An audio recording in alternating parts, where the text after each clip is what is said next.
real time yang bisa jalan-jalan di dalamnya, bisa lihat kanan kiri, bisa cek semua seperti itu. Tapi di sini juga ada pertimbangan yang harus kita perhatikan juga, which is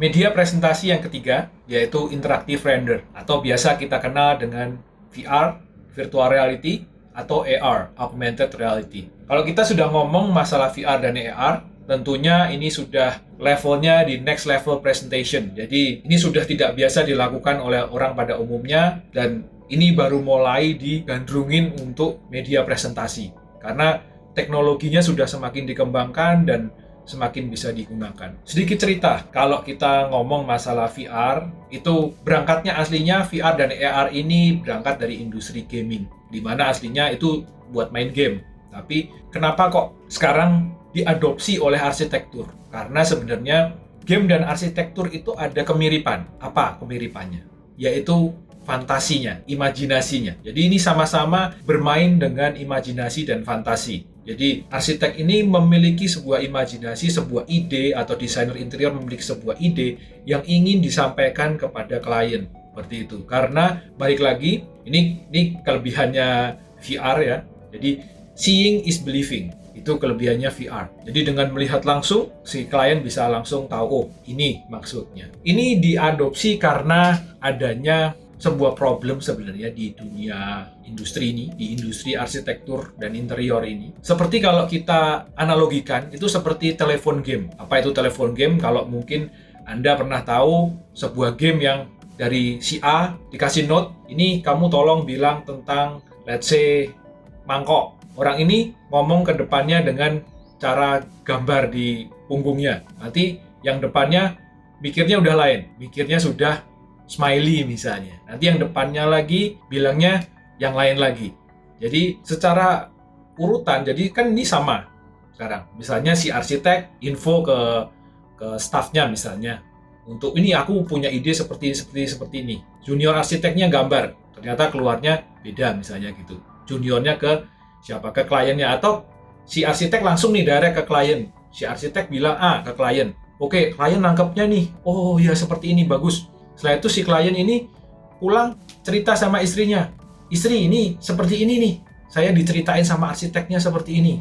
Istrinya bayangannya, oh ya seperti ini. Si istrinya udah bayangannya B, ya kan? Nanti istrinya cerita lagi ke anaknya misalnya gitu. Anaknya nangkepnya C gitu. Nanti setelah dibangun, kok kayak gini gitu. Beda semua ternyata. Karena mereka tidak bisa komunikasi jadi satu dengan satu frekuensi. Makanya diadopsi ke arsitektur. Bayangin kalau arsitek mungkin tiap hari yang dilihat arsitek adalah gambar kerja. Mereka bisa dengan mudah melihat gambar kerja, membaca gambar, membaca detail. Sedangkan kalau dikasihin ke orang yang awam, mungkin ke klien mungkin setahun sekali mungkin baru baca gambar kerja, atau bahkan 3 tahun, 4 tahun, 5 tahun sekali. Mereka kadang-kadang nggak tahu apa yang mau dibaca. Oh, ini mungkin seperti ini. Asumsi. Jadi based on asumsi semua. Belum komunikasi ke kontraktornya, belum komunikasi ke tukangnya. Mungkin si arsitek punya konsep A, disampaikan ke kontraktor dan disampaikan ke klien. Ternyata setelah dibangun, kontraktornya mikirnya A, si klien mikirnya B sudahan. Karena nangkapnya beda dari yang dikasih dari si arsitek. Nah, ini sudah terjadi masalah lagi. Makanya teknologi ini diadopsi ke arsitektur. Teknologi ini membuat presentasinya sekarang semakin menarik dan klien itu bisa involve langsung di dalam desain proses. Jadi misalnya dengan, let's say yang paling simple aja, misalnya menggunakan SketchUp. Klien bisa diajak masuk, dengan VR klien bisa diajak masuk ke model SketchUp yang sudah dibuat. Dia bisa lihat langsung, oh seperti ini, oh tinggi mejanya kira-kira seperti ini, oh jaraknya, luasan ruangnya kira-kira luasnya seperti ini, tanpa harus jadi duluan bangunannya. Oh ternyata barnya ini kurang tinggi nih, kurang enak nih, harusnya segini. Nah misalnya gitu. Atau harusnya nih steppingnya nih turunnya kurang dalam nih.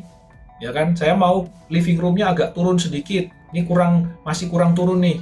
Nah itu bisa disampaikan secara langsung dan secara real time. Bahkan sebenarnya kalau mau bisa edit langsung di dalam VR-nya bersama dengan klien. Klien bisa lihat, oh ini seperti ini nih. Ini saya turunin segini ya, gitu. Oke, beres. Jadi dengan adanya teknologi ini, si klien jadi memiliki sebuah emotional connection terhadap desain yang sedang didesain oleh si arsiteknya. Penting nih, gitu. Jadi si kliennya juga tahu nanti akhirnya akan jadinya seperti ini. Walaupun itu bentuknya mungkin masih dalam bentuk sketch, tapi sketch up maksud saya. Sketch up jadi modelnya masih basic, belum ada presentasi tentang lighting segala macam, tapi sudah tahu dulu sebagai desain prosesnya, sudah tahu dulu bentuknya seperti ini, ya kan? Bisa jalan-jalan, bisa lihat kiri kanan, bisa lihat 360 lagi, udah nggak cuma 1 shot, 2 shot atau animasi yang terbatas, tapi sudah bisa jalan, terserah mau ke jalan kemana. Jadi bisa cek setiap sudutnya supaya klien lebih bisa tahu apa yang sedang dikerjakan dalam desainnya. Sekarang keuntungan seorang arsitek ketika arsitek itu memberikan presentasi menggunakan VR. Itu apa sih? Pastinya yang paling utama ya jadi industri leader. Karena udah beda sendiri. Presentasinya caranya udah beda sendiri. Jadi orang akan selalu ingat nih dengan caranya presentasinya. Lalu bisa menghindari banyaknya revisi. Yang kedua, ya kan? Kenapa begitu? Karena ya kliennya langsung lihat di on spot. Dan yang ketiga, bisa juga mereplicate real world. Contohnya seperti ini, misalnya sedang mempresentasikan tentang instalasi dari AC. Mungkin itu bukan untuk kliennya, tapi at least itu klien juga bisa dikasih lihat kalau mau dikasih lihat. Tapi kontraktornya juga tahu, oh ini nanti bakal lewat sini nih, instalasinya akan lewat sini nih, gitu. Jadi akan kebayang dengan baik. Oh ini nanti instalasi airnya akan lewat sini nih, seperti itu. Kontraktornya juga ada di situ, nih akan lewat sini, nanti jadinya bisa nggak dibangun seperti itu. Nah itu diskusi bisa dilakukan langsung bersama-sama. Ya, jadi itu kelebihannya dan jadi satu visi semua, satu visi dari arsitek, dari klien, dari kontraktor, dari semua lini yang terlibat menjadi satu visi. Bahkan untuk tukangnya juga bisa sebenarnya. Jadi bisa disampaikan juga kayak gitu dengan clarity yang sangat-sangat baik. VR sendiri sebenarnya ada yang tradisional juga ada yang modern. Kalau yang tradisional itu 360 ya. Jadi mungkin banyak yang sudah tahu kalau 360, jadi bisa lihat 360 dalam bentuk still. Jadi itu rendering yang dibuat 360. Ada juga yang real time yang bisa jalan-jalan di dalamnya, bisa lihat kanan kiri, bisa cek semua seperti itu. Itu sudah yang real time. Dan sekarang apa sih yang perlu kita pertimbangkan untuk melakukan presentasi ini? Jadi kalau tradisional jelas ya render time akan lama karena kita rendering juga besar ukurannya. Tapi kalau yang real time pasti akan lebih cepat untuk presentasinya walaupun itu 360 yang biasa atau udah yang real time sendiri. Tapi di sini juga ada pertimbangan yang harus kita perhatikan juga, which is ya hardware cost-nya pasti ada untuk costing untuk hardware-nya sendiri karena VR juga teknologinya masih baru. Tapi itu juga masih dikembangin terus. Saya yakin nantinya akan semakin banyak digunakan.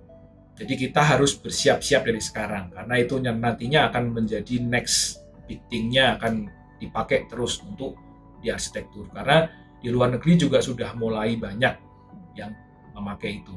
Jadi pasti nggak lama juga akan dikembangin terus untuk arsitektur dan dipakai makin lama makin bagus dan makin mudah digunakan untuk orang banyak seperti itu. Dan beberapa software yang mendukung dari VR ini sendiri ya jelas ya ada SketchUp juga mendukung VR, Unreal Engine juga mendukung VR, D5 Render juga mendukung VR. Banyak lah, itu software-software banyak yang bisa sudah banyak yang mendukung untuk VR. Nah, sekarang dari tadi udah ngomong VR terus, mungkin ada yang penasaran ya, AR-nya di mana gitu ya kan? AR sendiri mungkin banyak dari Anda yang teknologi ini sering Anda pakai, cuman Anda tidak menyadari. Sebenarnya dari Instagram juga ada, dari Instagram juga banyak kan. Jadi kayak filter-filter yang bikin matanya besar atau filter yang bikin pakai kacamata gitu kan. Itu base-nya adalah tracking gitu. Jadi dia men-tracking muka seseorang supaya dia bisa taruh something, misalnya di mata, dikasih kacamata. Dan sebenarnya itu sudah diterapkan banyak sekali di dunia selain dunia arsitektur, di dunia fashion misalnya seperti itu. Jadi untuk jualan, untuk katalog, mereka bisa kasih untuk jam tangan, untuk kacamata, mereka bisa langsung nyoba kurang lebih seperti itu kalau dipakai dengan scale yang tepat. Jadi orang sekarang dengan berkembangnya online nih, semua orang sudah mulai ke sana. Nah, kalau di arsitektur sendiri apa? Mungkin dari Anda yang sudah familiar dengan IKEA sudah menggunakan teknologi ini untuk mempresentasikan katalog produknya mereka.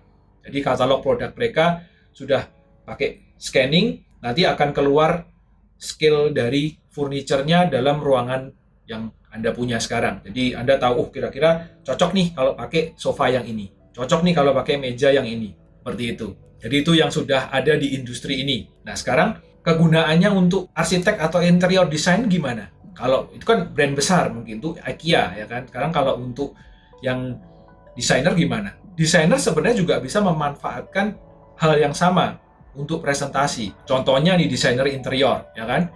Desainer interior memiliki desain sofa tersendiri misalnya, yang dia sudah punya file 3D-nya, dia taruh di apps-nya, dia keluarin di ruangannya, jadi bisa memberikan option ke klien. Misalnya, saya punya 3 tipe sofa yang saya desain sendiri, misalnya seperti itu, dan Bapak sebagai klien bisa pilih, misalnya ini mau yang A, mau yang B, mau yang C. Bapak bisa lihat di ruangannya Bapak seperti ini, langsung di depannya klien. Ini adalah presentasi yang sudah next level. Jadi klien tinggal pilih, nih saya mau yang ini lebih cocok dengan ruangan saya. Oke, terus materialnya cocok yang mana?